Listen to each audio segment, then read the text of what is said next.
This is going to be What If Deku Became the War Devil, Episode 2.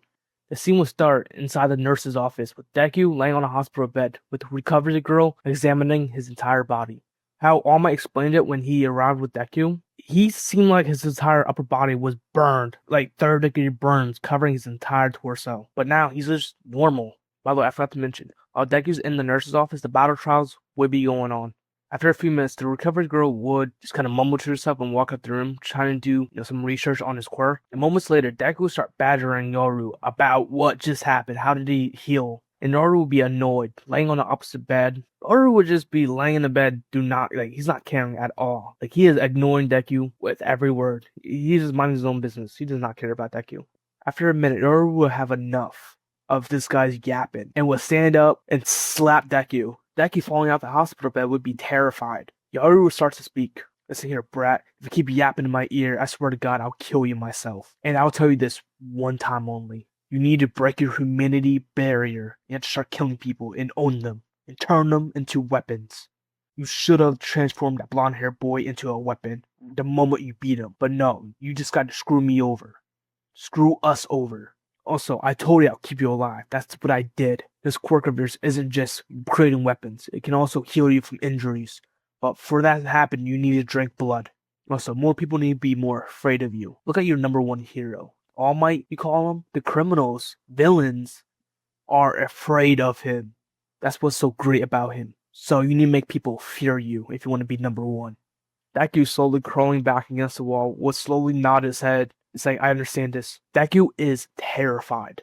To the next day, Deku would walk into class. Every student would be whispering to each other, wondering, what is this quirk? What is this true quirk? Because he can create weapons, but he can also heal from injuries? This doesn't make no sense. And Bahio would be angry. He thinks he's been hiding this quirk for his entire life. Whilst everyone's looking at him, Deku would be terrified. And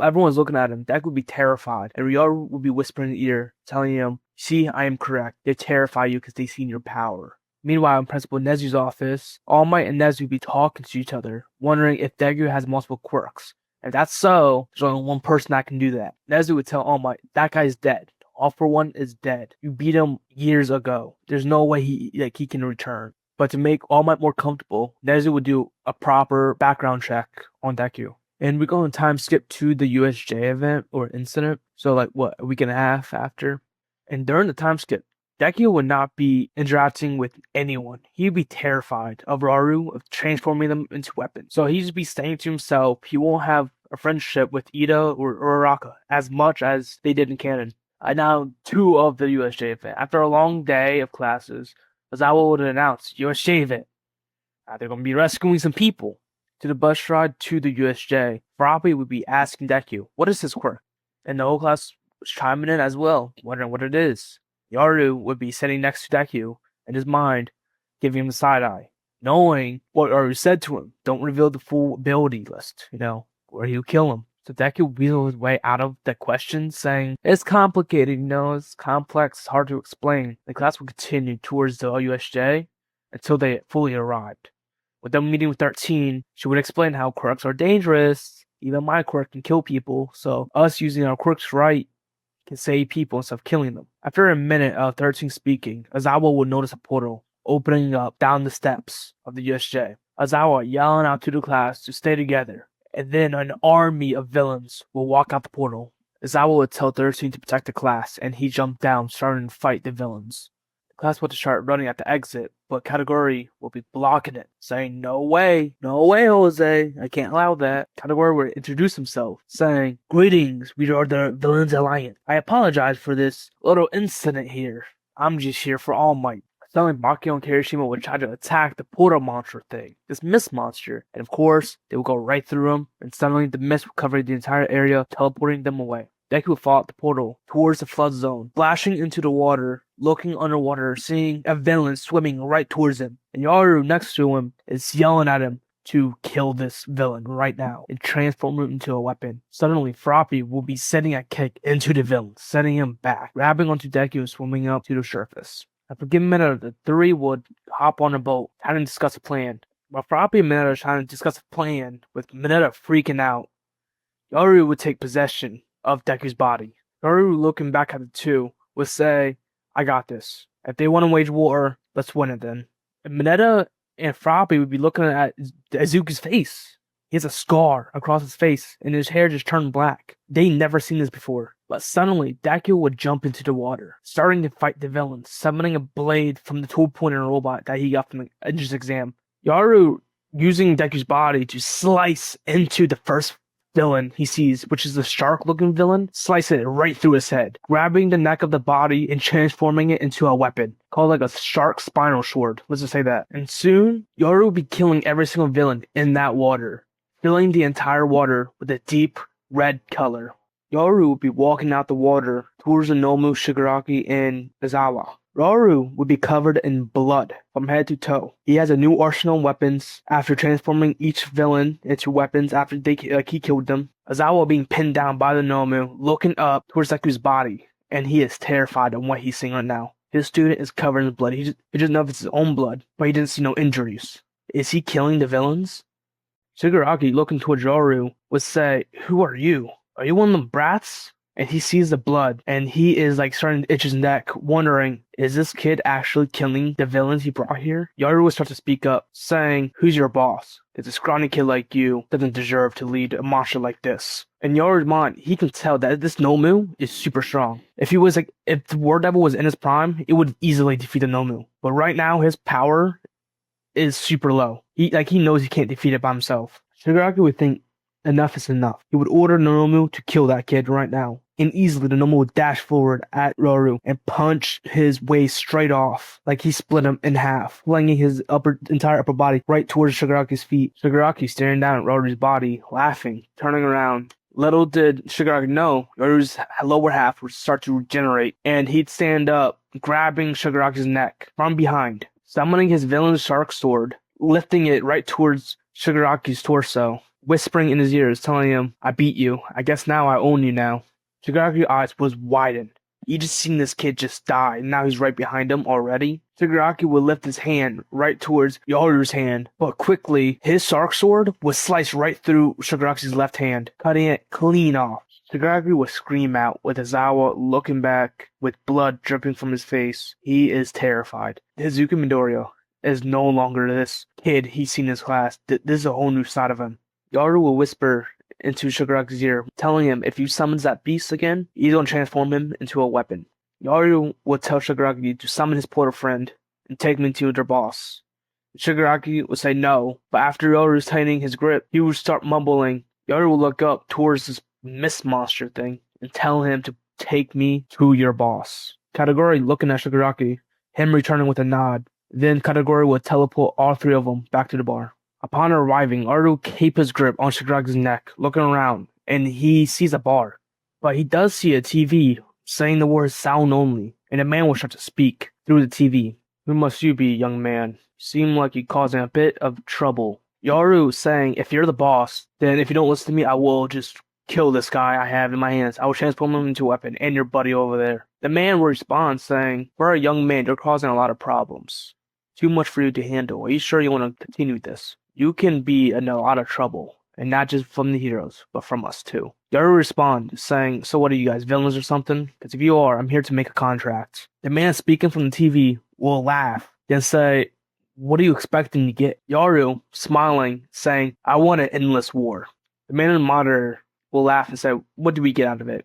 Yaru will sit there, thinking for a few moments, saying, "I can give you some power to rule over Japan." The awful one will say, "We're not interested." Yaru will speak back, telling this man in the monitor that you're making a mistake. Soon, this world will be covered in devils. Then let's find common ground. The scene will switch back to the USJ. All Might will burst in, seeing all the villains defeated, and the Nomu just standing still right next to Izawa.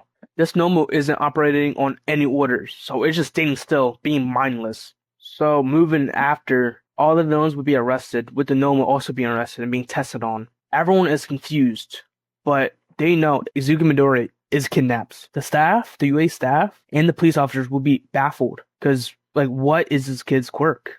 Because he just became one nice kid that was scared for his life during a villain attack. Then he turned into a murderous monster, he was just killing villains. And they all came to a conclusion saying that it must be some type of quirk effects that transformed his mind into like a monster or something like that. I want to mention that Izawa isn't as injured as before in the canon, so he doesn't have broken limbs. He doesn't need face bandages. So Izawa will be telling Nezu in the officers, saying this kid changed and he wanting to go in your hideout. It's like he's like forcing himself, and he just cut the guy's hand off, like no problem. So I don't know if he's on our side or his entire side of his own. And Froppy and Mineta will be telling the story to the teachers, saying Izuku just changed appearances. It's like he just became a different person. And Izawa will kind of say something similar, saying I see a scar that was never there, and his hair was turned like completely black, like it looked like it was like his twin brother or something. But the heroes that arrived there was saying, but he's still a kid. He's still a teenager. He's still a UA student. We still need to get him. Doesn't matter if he wanted to go or not. He's still kidnapped by the villains. So quickly, the news will announce that Izuku Midoriya has been kidnapped by the villains that attacked the USJ, and the parents of the UA students will be terrified upon hearing the news that a UA student has been kidnapped. Immediately, they'd be feared that one of their own will be kidnapped next if this villain attack ever happened again. And quickly, like the UA will be announcing that they will be upgrading their security system. They'll be upgrading everything. Switching scenes to a dark room. Deku would wake up seeing a whole entire complete empty room with a camera right in front of him, and his entire body it's bind to a chair with a rope. Deku has been unconscious since Yoru switched his body on the boat back in the USJ. Shigaraki would walk into the room and saying, "Let's get the party started." Shigaraki pressing a button on the video camera, starting a live broadcast across all social medias. The camera is pointing straight at Deku, being tied up, and Shigaraki will walk up, standing right behind Deku, declaring war on all heroes, and will say All Might will be killed within this year. Instantly, thousands of people will tune into the live stream, reposting that live stream, and soon news anchors will actually talk about the live stream and broadcast it themselves as well. Shigaraki having a separate TV behind the camera, seeing the viewer count going up to millions of people in Japan. He'd grab onto Deku's arm, starting to decay the flesh from it on live stream. And with that, Deku would scream in pain. Shigaraki, laughing at this, would start to spread his decay all over Deku's body, but each time it decayed away, his flesh will regenerate back to normal and making millions of people in Japan witness this torture. Deku, thinking inside of his mind, he is begging Yoru to show up and take over, but Yoru would not be there. He would not be anywhere inside Deku's mind. He is gone. And Deku is begging him to take over so he can escape this painful torture. But nothing will happen. After an hour of torture, the live stream will end, and Shigaraki would just simply walk out the room. And Deku is sitting there, defeated, injured, with his regeneration slowing down because he needs more blood. Deku's spirit is completely broken, sitting in a chair with his head looking down at the ground. All he can think of Yoru telling him in the past that he needs to stop acting like killing humans isn't a big deal. Like he needs to sacrifice someone at some point, and that time will be now. While the millions of people that witness the broadcast will be traumatized, especially the UA students, knowing Deku, seeing him being tortured like that, they cannot imagine the pain he's going through right now. And the heroes and the staffs at UA would try their absolute best to try to find Deku. But with the leads coming up to nothing, one person inside Class 1A would speak up. Aoyama, walking through the hallways, would enter into Principal Nezu's office, telling him the full story of how he became a traitor for UA. Hours later, Aoyama would be sitting in a room full of heroes, with Aoyama telling him the full story of how he became a UA traitor, and how he was quirkless, and was given a quirk by All For One. All Might hearing All For One's name, and saying that he's alive, his heart would drop. So after Aoyama tells the heroes everything, they will immediately start planning how to get Deku back. But they have to be prepared for everything, because that monster they analyze has multiple quirks, and it was made to kill All Might. And if they have more, they need a whole army of heroes to defeat them. So they're planning to use Aoyama's parents to contact All For One, since they know that All For One can detect when Aoyama's lying, but not his parents, since his parents does not know that he told the truth yet. So they're going to use his parents to draw in All for One. So Aoyama will go to his parents, telling them that he has some new information about what UA is going to do about his security system. And his parents will tell them, will try to contact All for One about this new information. So a team of heroes will be on standby, waiting for the opportunity that All for One will arrive to collect the information. Since the huge threat of All for One, a bunch of big time strong heroes will be there. Like All Might, Endeavor, Mirko, like Hawks is there as well. Like every big and strong heroes will be there. Put a list of heroes on the screen because I don't feel like saying all of them. So all the heroes list would be the people that's there on their team ready to fight All for One. So after 2 days of them planning everything out, putting cameras in Aoyama's house, not telling the parents, like hidden cameras, they're waiting for All for One to show up. At 2 days, a portal will open up in their front lawn. All the heroes that's on the team would arrive at the front lawn, hiding behind trees or bushes or something like that. Suddenly, 10 Nomus, 10 very strong Nomus, will sprint out the portal, starting to destroy everything, and heroes would jump out fighting them, but the Nomu would be overpowering them. Except for All Might and Endeavor. Those two would be helping out the heroes and straight up be killing them, killing the Nomus. With all these heroes fighting these Nomus, Kami Woods, 13, Crust will be killed, with the rest defeating the Nomus. All for One knew about their plan. Meanwhile, towards Deku's point of view, Shigaraki will finally walk into the dark and empty room where Deku's being held captive, and will start to laugh at Deku, saying, "It looks like your little heroes has been killed," telling Deku that the plan of trying to capture All for One failed, and ended up killing 3 other heroes. Deku sitting in the chair, his arms and legs being wrapped in rope, covered in his own blood, would be outraged, and in this heat of rage, he would tear out the rope and grab Shigaraki by his throat and slam him into the ground, starting to choke him out. After being captive for a week, Deku's mentality would be completely broken. He has become insane at this point. Deku started to choke Shigaraki with his left hand, and Shigaraki tried to grab onto his arm, slowly decaying it, but Deku hold up his right fist, starting to punch into Shigaraki's face repeatedly, over and over again, starting to cry while he's doing this. Remembering what Yaru has said, talking about how blood fueled his quirk and his regeneration, we start to look at Shigaraki's blood-covered face and to start to lick his face. After punching Shigaraki's face multiple times, seeing his blood-covered face, we start to lick his face, licking for blood and drinking it. After drinking the blood, he started to get fueled up, starting to heal faster and faster, faster than the decay, and he'd keep punching him until Shigaraki would be left unconscious. Then Deku would transform Shigaraki into a weapon. But Deku feels a surge power. He didn't announce that he created a weapon, he thought of it. And that weapon would have been created from Shigaraki's body, slowly morphing his body into a giant axe. Deku has gained more power, but he doesn't know how. Little does he know, the fear of war would have been increased all over Japan after the news announced that 3 heroes were killed after trying to ambush this villain, fully believing that the heroes and villains is at war.